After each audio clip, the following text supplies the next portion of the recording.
नमस्कार बंधुरा चले एসেছি सुनीति रान्नाघरे। आजकेर आमार रान्नाघरे टेस्टी একটা রেসিপি দেখাবো। বন্ধুরা সঙ্গে থাকবেন, আপনাদের অনেক কিছু মিস করে যাবে। এটা হচ্ছে মসুর ডাল। মসুর ডালটা আমি ৬-৭ ঘন্টা সুন্দর করে ভিজিয়ে জল ঝাড়িয়ে পরিষ্কার করে ধুয়ে আর জল ঝাড়িয়ে রেখে দিয়েছি। দেখো খুব সুন্দর একদম পুরো মুখ ফেটে ফেটে গিয়ে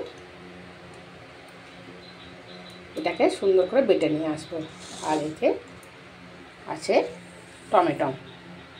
টমেটো দিয়ে মসুর ডালে সুন্দর একটা টেস্টি একটা রেসিপি দেখাবো। বন্ধুরা সঙ্গে থাকবে।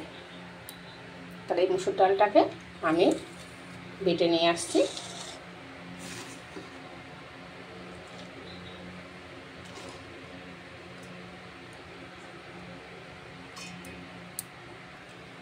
টমেটোগুলো এবারে একটু সিদ্ধ করে নেব। বন্ধুরা সঙ্গে থাকবে। এই টমেটো দিয়ে মসুর ডালের সুন্দর একটা মুখরোচক একটা আইটেম বানাবো। তোমরা পুরো রেসিপিটা দেখবে। ডালগুলো বাটা হয়ে গেছে। কিছুটা ডাল নিয়ে একটু ঘন মতন বাটা হয়েছে, আর কিছুটা ডাল দেখো তো পাতলা বাটা হয়েছে। এদিকে টমেটোটাকে একটু সিদ্ধ করে নিচ্ছি। এবারে গ্যাসটাকে অফ করে দেবো আর ঢাকা দিয়ে রেখে দেবো ঠান্ডা হওয়া পর্যন্ত। এইবারে এখানে পেঁয়াজ, কাঁচা লঙ্কা আর টমেটোটা দিয়ে দিচ্ছি। তারপরে নুন দিয়ে দিচ্ছি, কিছুটা জোয়ান দিচ্ছি,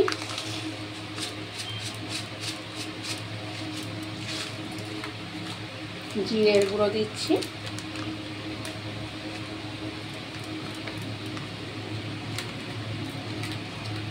ধনের গুঁড়ো দিচ্ছি,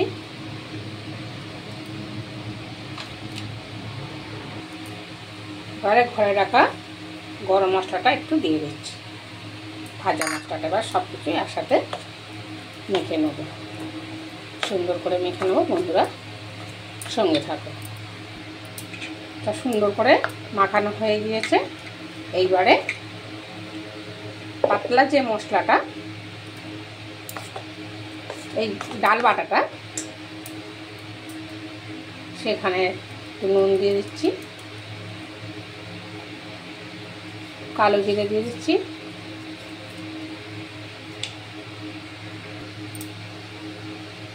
তারপরে একটু লঙ্কা গুঁড়ো দিচ্ছি, একটু হলুদ গুঁড়ো দিচ্ছি, আর ঘরে থাকা একটু গরম মশলা দিলাম। দিয়ে এগুলো সুন্দর করে মিশিয়ে নেব। অনেকক্ষণ মেশাতে হবে বন্ধুরা, না হলে ভালো থাকবে খেতে। সুন্দর করে অনেকক্ষণ মেশানো হয়ে গিয়েছে। হ্যাঁ, টমেটোগুলো সিদ্ধ করা হয়েছে। এবারে এগুলো জল থেকে, গরম তো, এগুলো জল থেকে নামিয়ে ঠান্ডা করব। এবার এগুলো ঠান্ডা করতে দিয়েছি, ঠান্ডাটা হোক। এবারে এগুলো সব সুন্দরভাবে খোলা ছাড়াতে হবে। এই পাতলা একটা খোলাটা আছে, ওটা ছাড়িয়ে নিতে হবে।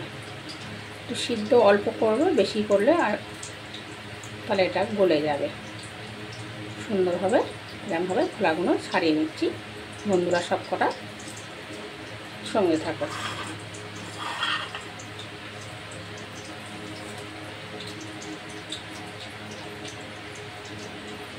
দেখো সুন্দর করে অল্প সিদ্ধ করলে তাহলে খোলাটা খুব সুন্দরভাবে ছাড়ানো যাবে।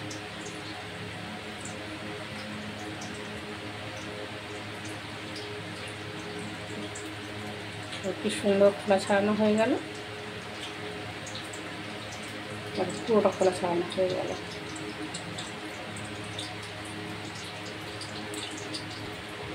এরকম সুন্দর করে সব কটা খোলা ছাড়ানো হয়ে গেছে। দেখো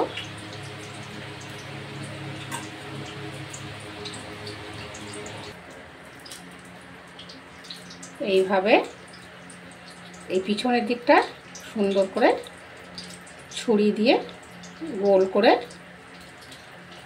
এইভাবে কাটতে হবে, কেটে দানাটুকুনি চামচ দিয়ে বের করে নিতে হবে।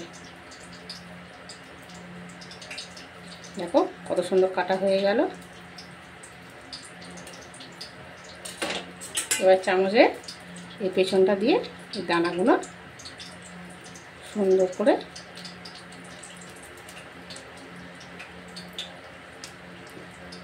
বের করে নিতে হবে।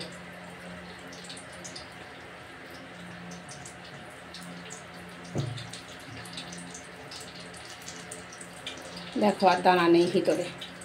এরকমভাবে সব কটা বের করে নিচ্ছি, বন্ধুরা সঙ্গে থাকবে।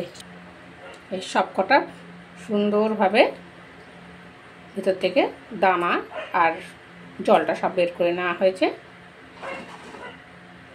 এইবারে এই পাত্রে রেখে দিচ্ছি।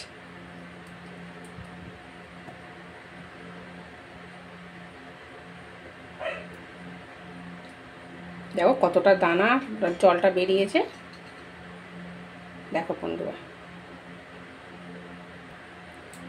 এইবারে এর ভিতরে এই পুরটা দিয়ে দিতে হবে, সুন্দর করে ভিতরে ঢুকিয়ে ঢুকিয়ে পুরগুলো দিয়ে দিচ্ছি সব কটা।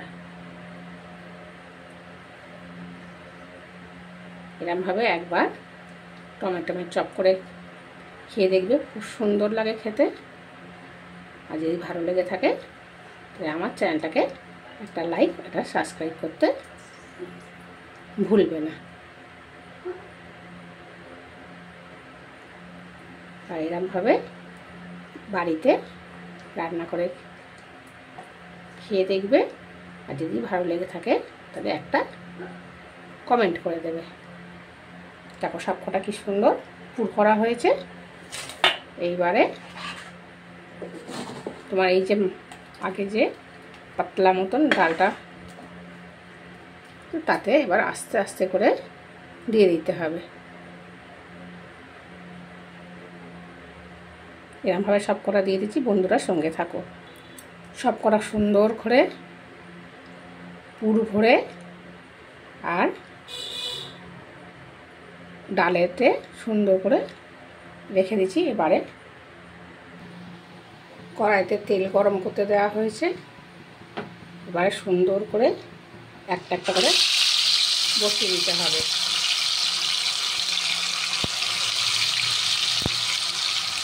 গ্যাসটা জোরে দেবে না, গ্যাসটা জোরে দিলে তাহলে তোমার ভিতরটাও সিদ্ধ হবে না।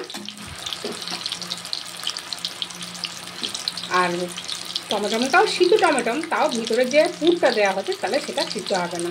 গ্যাসটা আস্তে করে ধিম আঁচেতে এগুলো সুন্দর করে ভাজাভাজি করতে হবে। এবারে আস্তে আস্তে উল্টো উল্টো দিতে হবে। একদম ধিম আঁচে দেবে, নাহলে ভিতরে যে পুরটা আছে ওটা তাহলে সিদ্ধ হবে না।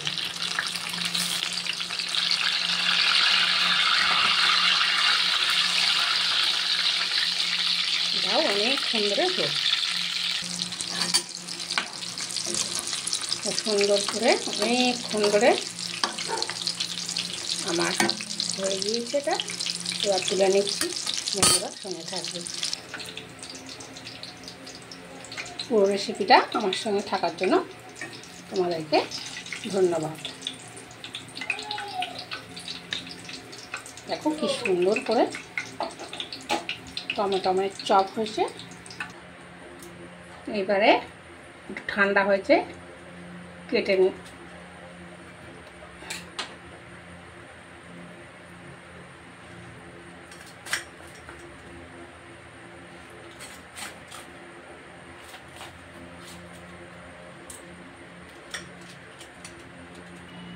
দেখো ভেতরটাও কত সুন্দর সিদ্ধ হয়ে গিয়েছে। এইবার এখানে টমেটো সস দিয়ে খেতে ভালো লাগবে। তাহলে যদি আমার ভিডিও ভালো লেগে থাকে তাহলে তোমরা একটু আমার চ্যানেলটা একটু একটা লাইক, একটা সাবস্ক্রাইব করতে ভুলবে না। দেখা হবে নেক্সট ভিডিও। সবাই ভালো থাকবে, সবাই সুস্থ থাকবে। টাটা।